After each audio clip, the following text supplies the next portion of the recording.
everyone, welcome back. My name is Lynn Wilson and welcome to my kitchen. We're just a regular family, and if you are new to my channel, and I have a lot of new subscribers, I am glad you are here.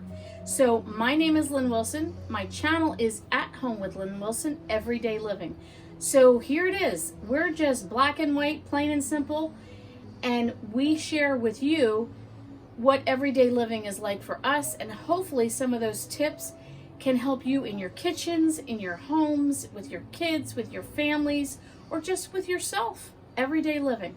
So I'm going to make a recipe tonight. It'll be for breakfast tomorrow for the guys. Right now at home, I have my husband and my youngest son. So there's 3 of us in the house, and I'm going to be making a breakfast that they can warm up in the morning. Now, for me, my husband and my son are both disabled. So for them to use the stovetop or use appliances, it's not always a good thing. I've had people say, well, let your husband do some of the cooking. Well, let me just tell you, a week ago when he tried to help me out, he had a seizure and he burnt his arm right under here on the stovetop. Now, that's not to say he is not capable of cooking, but it's not really the best choice. So I like to make things ahead that they can warm up in the microwave or put in the air fryer or even do things like that. So that is this type of recipe. So I tell you that because maybe you work full time. You know, you might be just a single person going, I'd like some good meals too. Or a couple, or you and maybe a single mom or a single dad, and you're looking for recipes that you can make ahead, put in the refrigerator, and warm up in the morning to have a good, wholesome, warm breakfast in the morning. Now this could also fill in for a lunch or a dinner, so this is pretty versatile. I saw the original recipe on Moss Family TV, but I liked what she did, but it was kind of big for me. But let me start with this. I made it exactly the way she said. It was too big for my family. We had too much leftovers. I even shared some with my parents, and we still had too much for leftovers. So that was number 1. Number 2, I didn't really care for the small amount of meat. We would prefer it more meaty with the bread, and I'll explain that later. And I'm going to make a few other tweaks. And as you get to know me, I never follow directions. I don't usually read the directions. Yes, I know the directions are there for a reason. I don't like directions. I have too much ADD in me. I don't like it. Anyone else out there like that? You don't want to read the directions? Well, so I took her recipe. I tried it as is. Her, and I've seen a few other people also make her recipe. It's delicious. You might want to try it as is. But I've tweaked it. I'm making it Lynn's way, a little different, and I'm making it a different way in terms of size and having leftovers for a future breakfast, lunch, or dinner. So here's what we're going to do. Let me show you first what you need, and then I'm going to show you the dish I'm going to use, and then how I'm going to cook it, which is also a little different that might help some of you. So the original recipe calls for 2 packages of Crescent Rolls, a 8-ounce package of cream cheese, and 1 package of hot sausage. So I'm converting this and doing it a little differently. I'm using 1 regular thing of sausage and 1 hot to tone this down a little bit. If you don't like spicy, just use the regular. If you're like me and my family, we like something not super hot, but we do enjoy very flavorful and maybe with a little kick. So I'm using 2 packages with 1 package of cream cheese. And we're also using right now only 1 package of the Crescent Rolls, and I'll explain some of this later. And I've added to the mix some cheddar cheese. You'll also need a bowl for mixing. You'll need some type of a casserole dish, and I will explain a little bit more later of what size to use and why. And then some tools in the kitchen like that. So let me take you over to what I'm going to be using to cook with. And I wanted to show you this for a couple of reasons. I don't feel like using my stovetop tonight and getting grease all over the top of the stove and all that, and cleaning a glass top stove. But some of you maybe live in a studio apartment or don't have the burners, or whatever your situation is. I wanted to show you your Instant Pot just isn't for making big meals in a pressure cooker. You can make pasta in this. So if you only have this pot, you can do your pasta meals. You can do a regular meal. You can do rice and oatmeal and beans and things like that. But you can also just use this for sauteing, and that's what I'm going to do tonight.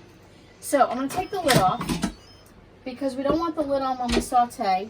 And I just have my pot here. As you can see, it's empty. Hopefully it's clean. It's a little wet because we just cleaned it. I made dog food in this, and yes, I'm using it after I've made the dog food, but the dog food that we make is homemade with people food. Every Instant Pot, every pressure cooker is different, but I have a saute button here. We're just going to put it on saute. We're going to let this heat up for just a moment, and I'll bring you back. I'm going to cut these open, and I'm going to place the meat into the Instant Pot, and I'll let you see what that looks like. While the pork sausage is in, and you can use turkey sausage, by the way. You do not have to use pork. I've just chosen to use pork. While that is sauteing in here, I'll bring you over and let you see that in a moment. We're going to open the package of Crescent Rolls. If you've never used one of these, it says peel here, and you just peel. I'm going to open that up, give it a whack-a-doodle, and voila, it opens up. Now, we're going to only use half of this right now. So let's get this down here. Oh, you know what? I should spray this. Let me do that real quick. We're putting half of our Crescent Roll in here. So here we go. That would be 4 triangles of the Crescent Rolls. All right, you can see the line is in here, but it fits perfectly in here. Again, this would feed 1, 2, probably up to 6 people if you're just all having one slice. Now, I'll show you what I'm doing here. I'm trying to pinch together where the seam is. It is not going to be perfect. And this is not a perfect kitchen because life is not perfect. This is everyday living. I'm a busy working mama. I don't have time for perfection, but I do have time for delicious. So there is our base for the sausage. Now, let me do this. Let me bring you over and let you see me chopping up this sausage. And twist it. You can just pat it down like this, and it just makes your meat perfect. So we're going to just brown this up, and I'll bring you back when that's all done. Time using my chopper, chopping up the meat, swirling it around in the pot. And I have to say, for me, I have found when things are finely chopped, they are more flavorful. I don't like big chunks of meat. I don't like big chunks of vegetables. So you can see how well this has chopped up the sausage. Very nice. It's nice and fine. I could not have done that with just a fork or a spoon. I would have been in here all night trying to get this done. So now what we're going to do is I'm going to just take the sausage out, and we're going to put it in our bowl with our cream cheese mixture. So here's my cream cheese mixture. And I must tell you, you're supposed to leave your cream cheese at room temperature. But when you work full time and you're on the go, you forget about those things. So I just put it in the bowl. I put it in the microwave for about 40 seconds, just enough to soften it up. Now when I put the sausage in there, the hot sausage will help melt that down. I'm going to turn my Instant Pot off, and then I'm just going to scoop this out. I want to let it drain, as you can see, and we're going to put it in our bowl. You can see I have the mixture here of 8 ounces of cream cheese and 2 packages of the sausage. Now, if you don't want to make a double batch and freeze it, I would go with 4 ounces of cream cheese, my personal opinion, with 1 package of sausage, or half regular, half hot, however you want to do it. That's what I would suggest. You can see how creamy this is. I've been mixing the cream cheese in. This is with 1 package of cream cheese and 2 of the sausage. It was okay, guys, so here is my sausage casserole, tweaked from the original recipe. We made, again, double the batch. Why not do double the batch at one shot, and then I would have some in the freezer for down the road. I don't have to fry it up again and all that. Listen, if you work full-time, mom or dad, single person, whatever, you know what it's like when you come home. For example, tonight we did pizza. I had to go to work. I worked my 8 hours. Then I had to take my husband to the doctor. Then from the doctor, I had to go help out my parents. Then after that, I looked at my husband and I said, milkshakes and pizza. That's what we did for dinner. Sometimes you just got to do what you got to do. But on a night like this, I could have taken that sausage out of the freezer, had it ready to go, made this casserole. But I can tell you for tomorrow, I have this delicious casserole, healthy. The pastry is not that thick. The meat is nice and thick. I think that's the way to go. I just think that's really good. You don't need much. This is a perfect size. Put some melon on the side of this, or some fresh strawberries, or some nice, I'm on a new kick with the Naked Juice, and it's the Mighty Mango. A nice thick glass of juice or a V8 with this. Pair it up together. You guys are in business. This is an easy, friendly, comfort food, warm food kind of breakfast. It's budget friendly and it's easy to make. This is the kind of thing pretty much anyone can make. You don't have to really know how to cook. I hope you enjoyed it. I will leave in the description below. I will leave the original recipe as well as my tweak to the recipe. If you really want to get creative, if you have some leftover cheddar cheese, I mentioned that to you. You can add slices or, crumble the cheddar cheese in the mixture with the cream cheese, or sprinkle it on top before you add your crescent roll, or even sprinkle it on top of the crescent roll. I think I might do that next time to just sort of change it up a little bit and have some fun. Be creative. It's your kitchen, it's your food, it's your family. Well, I hope you enjoyed this. Okay, we're just going to put this, that's right, I only want to use half of this, isn't that correct? And I'm forgetting what I even said to you guys. Okay, let me get a scooper out here that I can use. And we're going to guesstimate half of this bowl. So, we're going to just smush that in here. And the cream cheese will melt in it, but you really want to mix it the best you can to make sure it's mixed in really well. Even though it'll melt, you don't want clumps of it. So I would say that's about half, I would say. So let's spread this out. Let me get this one out of the way so you can see what I'm doing here.